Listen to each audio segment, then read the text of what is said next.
ओम। धन्यवाद। आदरणीय आचार्य जी, सभी ने गुणगान किए अपने आचार्य जी का, तो मैं एक बात यहाँ ऐड करना चाहूँगा।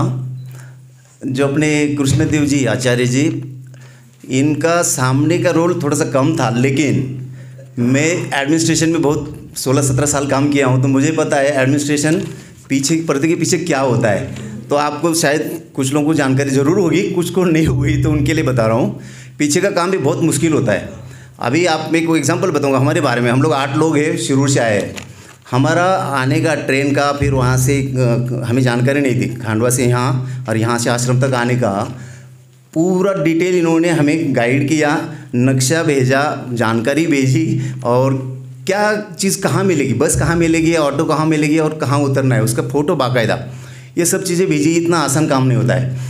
और जैसे आपने सबने इनकी तक आचार्य ईश्वरानंद जी की जो आपने बातें की है, उनका मैं एक एग्जांपल और देना चाहूँगा। जो सच्चाई है, जितने लोग बोलते हैं तो झूठ हो नहीं सकता, बिल्कुल सच बात है। उन्होंने, मैं जब खांडवा से पहले ही था तब इनका फ़ोन आया था हमें कि आप कहाँ पे आए हो, आगे आने का क्या प्लान है, कैसे कब पहुँचोगे, शिविर में कैसे आने का, खाने पीने का क्या बंदोबस्त है। जबकि हमें आने में देरी हो रही थी, तो बोले हमारा यहाँ टाइम 8:30 का है, फिर भी उन्होंने 9 बजे तक उसको रखा।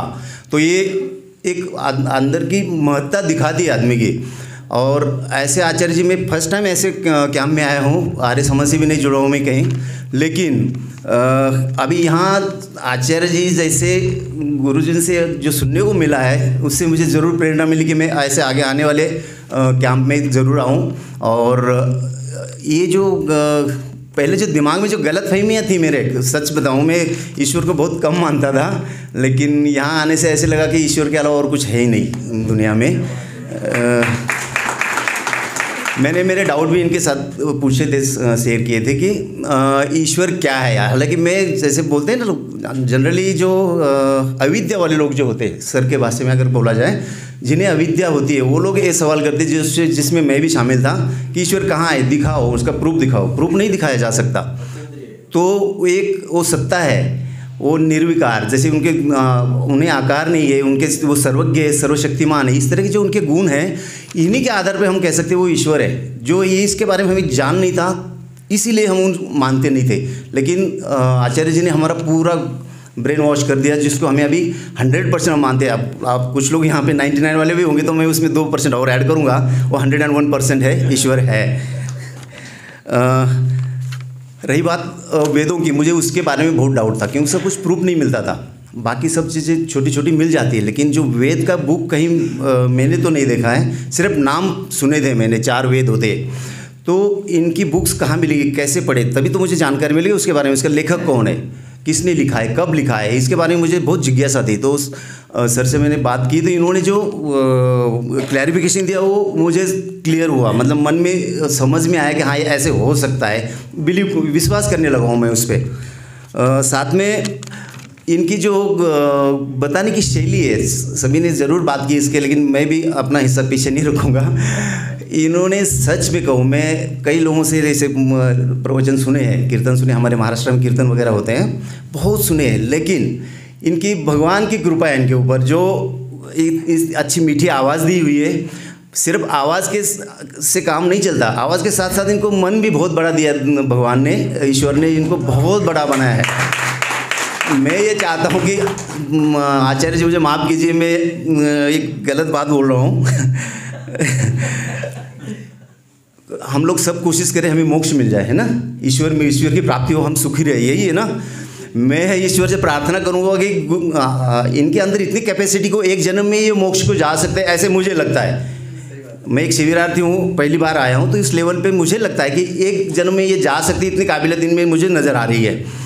तो मैं ईश्वर से प्रार्थना करूंगा कि इनको एक जन्म में मत मोक्ष दीजिए, इनको एक और जन्म रहने दीजिए हमारे साथ। हमारे जैसे जो अविज्ञा, जो अज्ञानी आदमी है, उनका दिमाग साफ हो जाए और जो ईश्वर प्राप्ति में चले जाए। तो मैं क्षमा चाहता हूँ आचार्य जी आपके लिए।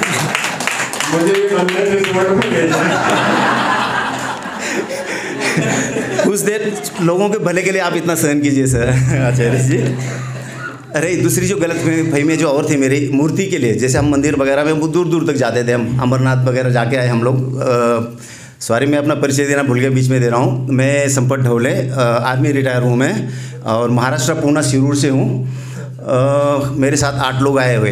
यहाँ आने के लिए हमें प्रेरित किया गया डॉक्टर सुजाता करसगांवकर, जो औरंगाबाद से महाराष्ट्र में, उन्होंने हमें प्रेरित किया और उनकी वजह से हम आज यहाँ पे है। जो हमें इतना लाभ मिला है वो केवल उन्हीं की वजह से। तो जो मूर्ति वगैरह के हम बहुत दूर दूर तक जाते थे धक्के खा के, 4-4 घंटा में बालाजी तिरुपति में 12 घंटा खड़ा रहा था, बिना बैठे, बिना पानी पिए। मेरी मिसेज भी साथ ही। दोपहर को 12 बजे हम खड़े थे, रात 12 बजे हमारा नंबर आया और तब हमारे दर्शन हुए। तो आप अंदाज़ा लगा सकते हैं कि हमारे दिमाग में क्या क्या और कैसे भरा होगा। तो अभी यहाँ आके वो सब चीज़ तकरीबन क्लियर हो गई है। अभी तकरीबन इसलिए कह रहा हूँ कि मैं अभी उसकी प्रैक्टिस करूँगा तब मुझे 100% क्लियर हो जाएगा। अभी 99 पे हो। बाकी दूसरे धर्मों के बारे में आचार्य जी ने, देखो मुझे ये बात बड़ी अच्छी लगी उनकी। नहीं तो कई जगह क्या होता है ना, हम किसी की बुराई करते हैं। आचार्य जी की एक खासियत ही कहो या भगवान ने उनको इतना बड़े दिल का बनाया, गलत वर्ड नहीं निकला उनके वहाँ से। हरे वाले, हरे धोती वाले या लाल धोती वाले, पीले वाले, जो कुछ कहा उन्होंने बहुत अच्छी, बहुत बड़ी बात है। इसे दिखाता है कि अंदर बाकी से भी रिस्पेक्ट है। कुछ भी हो, हम किसी को गलत नहीं बोलते, क्योंकि वो पाप के अकाउंट में चला जाएगा। तो बहुत अच्छी बात है, एक मुझे अच्छी लगी उनकी, जो मुझे सीखने को मिला कि हमें भी किसी को कुछ बोलना है तो गलत तरीके या गलत वाणी से नहीं बोलना चाहिए। दूसरे भी जो गलत चीज़ें जो दिमाग में थी, ज्योतिष वगैरह, जैसे हम टीवी में देखते, पेपर में पढ़ते, और कई पता नहीं पोपट वाले बैठते, उनके हाथ दिखा के, हम हस्तरेखा दिखा के भी उनसे सुनते, तो मेरा उससे भी विश्वास उठ गया पूरा क्लियर। दूसरा एक मन में होता था कि नसीब, जो भी चीज़ घटना घटती है वो पहले से लिखी हुई होती है और वैसे ही घटता है, आप कुछ नहीं कर सकते। तो कभी कभी दिमाग में आता था अगर कुछ कर नहीं सकते तो फिर करना क्या है, बैठे रहो आराम से, जब वो लिखी हुई घटना होनी है ना, तो फिर कोशिश क्यों करें हम, जाने जो होना तो होना ही है। तो लेकिन अभी यहाँ आके से वो भी क्लियर हुआ कि हमें पुरुषार्थ करते ही रहना चाहिए। दूसरी बात, एक जो मंत्र की सभी ने बताई ये बात भी, मंत्र का उच्चारण सच में मुझे नहीं आता है, मैं संस्कृति नहीं आता, मुझे पहली बार मैं ये सब सुन रहा हूँ, यज्ञ वगैरह देख रहा हूँ। मैं अग्निहोत्र करता हूँ, लेकिन जो जैसे बड़ा यज्ञ जैसे हुआ ऐसे मैं कभी देखा नहीं था। इन्होंने इसमें जो मंत्र के उच्चारण है, मेरे जैसे पत्थर को इन्होंने तकरीबन आकार देना शुरू कर दिया, ये कह सकते हो। मेरे को कुछ भी पता नहीं था। मैं अभी आपको प्रूफ के तौर पे ये कह सकता हूँ कि मुझे मृत्युंजय मंत्र ये मुझे याद हुआ है। गलत प्रोनाउंसिएशन हो सकता है, लेकिन मैं बोल के दिखाऊंगा अभी। ओम भूर्भुवस्वः तत्सवितुर्वरेण्यं भर्गो देवस्य धीमहि धियो यो नः प्रचोदयात्। केवल इन्हीं की प्रेरणा से, नहीं तो जनरली हम इसके अवॉइड ही करते हैं। जब तक कहते हैं ना पानी में गिरोगे नहीं तो तैरना नहीं आता, वैसे मेरा हाल हुआ यहाँ पे। और अच्छा सिखाया इन्होंने मुझे। साथ में ही उपासना, मैं एक सिद्ध समाधि योग से भी जुड़ा हूँ पिछले 2-3 साल से, तो वहाँ भी थोड़ा बहुत चलता है। लेकिन यहाँ जो है ना शुद्ध प्योर जिसे कहते हैं ना, वो हम जैसे क्या होते हैं, देसी गाय का देसी दूध का देसी घी, उस तरह का ये मुझे यहाँ लगा है। क्योंकि यहाँ हर बात प्रमाण भी होती है। ऐसे नहीं मैं कहानी सुना रहा हूँ तो इसका मतलब बहुत वो अच्छा है। जैसे कई बड़े बड़े आश्रम बने हुए हैं, इनको छोटा सा आश्रम बनाने में कितने लोगों से बोलना पड़ रहा है, कोशिश करनी पड़ रही, टाइम लग रहा है। बाकी लोगों ने बड़े बड़े बंगले बना रखे, अभी मैं नाम नहीं लूँगा, लेकिन बड़े बड़े आश्रम बन रखे हैं। तो इनका पीछे चल रहा है, इसका मतलब उसमें सत्यता है। उन्होंने कभी गलत रास्ते नहीं अपनाए या दिखावे वाले रास्ते नहीं अपनाए। यहाँ ये जो भी बोलते वो प्रमाण के साथ बोलते हैं। ये मुझे और अच्छा लगा जो सीखने को मिला। यहाँ पे सिद्धता के साथ ये बात करते हैं। इन सब बातों के लिए मैं पूरी मेरी जानकारी देने के लिए मुझे और मेरे दिमाग से जो भी कचरा कहिए या जो अज्ञान था, अविद्या थी, वो सब निकालने के लिए मैं गुरु जी का तहे दिल से शुक्रगुजार हूँ। और कोशिश करूँगा मुझे जो भी मौका मिले, जो भी मेरे से हो सके, मैं ज़रूर गुरु जी की सेवा करना चाहूँगा। और आचार्य जी के खास करके जहाँ भी ये शिविर लगेंगे मैं उसमें अवश्य सहभागी होऊंगा। ऐसे में एक संकल्प करके यहाँ से जा रहा हूँ। बहुत बहुत धन्यवाद गुरु जी।